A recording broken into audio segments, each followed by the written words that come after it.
Heart disease, it's the #1 killer in America. 1 in 4 people die from it, but sometimes it can be hard to diagnose, especially if a stress test, which is often the first line of defense, comes back normal. New at 5 o'clock, Gilma Avalos shows us how a new test may be the answer to this. I always refer to them as episodes or spells. Karen McCarthy had shortness of breath, chest tightness, and pain radiating to her left arm and jaw.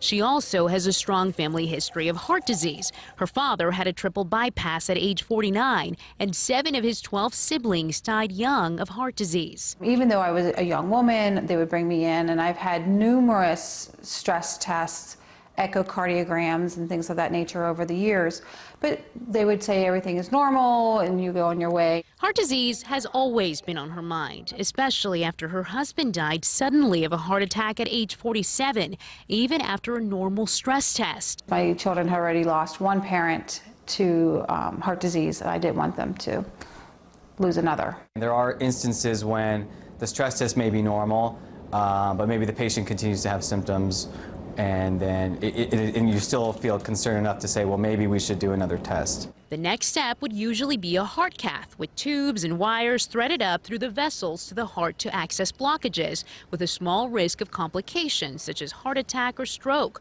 But in many cases, it's a lot of invasion for little abnormality. 2/3 of those patients end up with either normal or just mild blockages. In Karen's case, her cardiologist recommended a new test called the heart flow. It's a special kind of CT scan of the heart. It analyzes something called fractional flow reserve.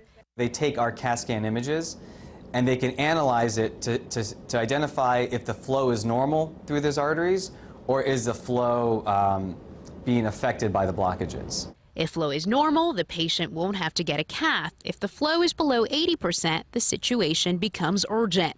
He said, "We got the results back. You have a significant blockage.